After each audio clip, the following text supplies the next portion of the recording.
மனிதர்களுமே தன்னுடைய வாழ்க்கையில் ஒரு மாற்றம் வேண்டும், அந்த மாற்றம் ஏற்றமானதாக இருக்க வேண்டும் அப்படின்னு சொல்லி புலம்புறாங்க. மனசுக்குள்ளேயே புலம்புறாங்க, சிலர் வெளியிலேயும் புலம்புறாங்க. தன்னுடைய வாழ்க்கையில நிம்மதி வேணும், என்னடா வாழ்க்கை இது நிம்மதி இல்லாமல் போயிட்டுருக்கு அப்படின்னும் இருக்கிறாங்க. அந்த வாழ்க்கையில ஏற்றத்தை அடையக்கூடிய மாற்றம் நிகழ்வதற்கும் மனம் நிம்மதியாக இருக்கிறதுக்கும் என்ன செய்யலாம் அப்படின்னா, நிறைய சுய முன்னேற்ற நூல்கள், நேர்மறை சிந்தனை நூல்கள்லாம் என்ன சொல்லும், உங்களுடைய மனநிலையை மாற்றிக்கொள்ளுங்கள், எல்லாமே சரியாயிடும், உங்களுக்கு நிம்மதி கிடைக்கும், வாழ்க்கையில ஏற்றம் வரும் அப்படின்லாம் சொல்லப்படுது. ஆனால் உண்மையிலேயே இந்த மனநிலையை மட்டும் மாற்றினால் போதுமா அப்படின்னா முடியாது. நீங்கள் சந்திக்கக்கூடிய சூழ்நிலையாக இருக்கட்டும், மனிதர்களாக இருக்கட்டும், இவர்களிடம் உங்களுடைய மனநிலையை மட்டும் மாற்றிக்கிட்டீங்க அப்படின்னா போதாது. அதோடு சேர்த்து உங்களுடைய தந்திரங்களை மிகச்சரியாக மாற்றி கையாள கற்றுக்கொள்ள வேண்டும். இந்த தந்திரங்கள் மட்டும்தான் உங்களுடைய வாழ்க்கையில மிகப்பெரிய ஒரு மாற்றத்தை, அந்த மாற்றம் ஏற்றமானதாக இருக்க உதவும். அது மட்டும் இல்லாமல் நிம்மதி வேணும் அப்படின்னா என்ன செய்யணும் அப்படின்னா, உங்களை தேடி வரக்கூடியவர்கள்ட்ட, நம்மளை நிறைய பேர் தேடி வருவாங்க, ஒவ்வொருத்தரையும் யாரோ ஒருத்தர் தேடுவாங்க. இந்த தேடக்கூடியவர்கள் உங்களுடைய நலன் விரும்பிகளாகவும் இருக்கலாம், உங்களுடைய நண்பர்களாக, உறவுகளாக இருக்கலாம். இந்த நலன் விரும்பிகளாக இருக்கக்கூடியவர்கள் வேற எதையுமே வேற எந்த தேவையையும் நிறைவு செய்து கொள்ளாமல் இருக்கக்கூடியவர்கள் இருக்காங்க இல்லையா? இப்படி இருக்கக்கூடியவர்கள்லாம் உங்களை தேடி வரக்கூடிய அந்த நலன் விரும்பிகளிடம் வேற மாதிரி இருக்கணும். ஒரு நண்பனா இருங்க, ஒரு உறவா இருங்க.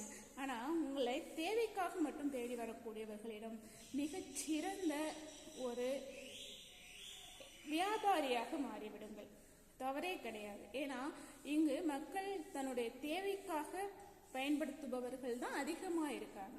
ஸோ உங்களை அவர்களுடைய தேவைக்காக தேடி வருகிறார்கள் அப்படின்னு சொன்னா அவர்களிடம் வியாபாரியா இருங்க. அப்போ உங்களுடைய நிம்மதி நிலைத்து இருக்கும். ஏன்னா இவன் நம்மளை தேடி வந்தான், நம்மளை பயன்படுத்திட்டு நம்மளை விட்டுட்டான் அப்படிங்கிற கவலை உங்களுக்கு வராது. இவன் நம்ம கிட்ட வந்தான், அவனுக்கு நம்ம ஒரு உதவியை செஞ்சோம், அதுக்கு சரியான வியாபாரியா டீலிங் பேசி முடிச்சிட்டோம் அப்படிங்கிற நிம்மதி இருந்துச்சுனாலே ஒரு முரணான சூழல், முரணான மனநிலை உங்களுக்கு வராது. நீங்க எப்போதும் கொஞ்சம் தனிமையா இருக்க கற்றுக்கொள்ள வேண்டும். தினமும் நான் என்னோட பேரண்ட்ஸ் கூட தான் இருப்பேன், என்னுடைய நண்பர்கள் கூட தான் இருப்பேன், என்னோட கொலீக் கூட தான் இருப்பேன் அப்படின்னு சொல்றது முட்டாள்தனம். நீங்க தனியா இருக்க பழகணும். இந்த தனியா இருக்கும் பொழுது உங்களை பற்றிய சிறு சுய பரிசோதனை செய்து கொள்ள வேண்டும்.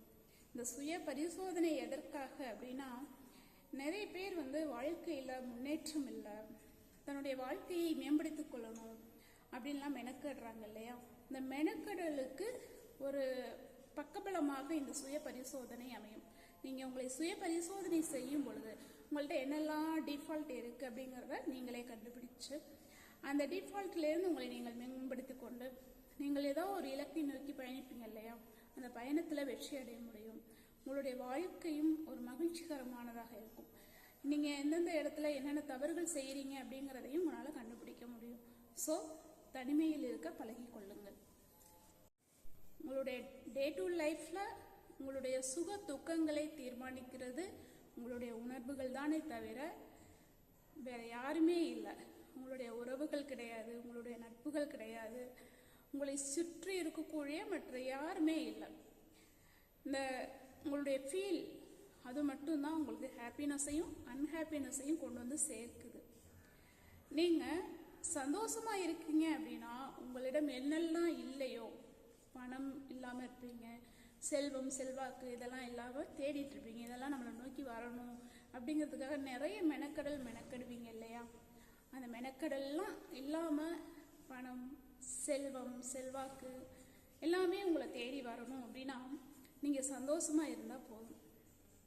உங்களுடைய சோகம், இப்ப பார்த்தாலும் சோகமான முகத்துல வச்சுட்டு இருக்கோம்ல, அந்த சோகம் உங்களிடம் இருக்கக்கூடிய அனைத்தையும் உங்களை விட்டு விலக்கி ரொம்ப தொலைவில் கொண்டு போய் வச்சிடும். ஸோ எப்போதுமே ஹாப்பியாக ஃபீல் பண்ணுங்க. அனைத்து உங்களுக்கு விருப்பமான நல்ல விஷயங்கள் அனைத்தையும் ஈர்த்து கொண்டிருங்கள்.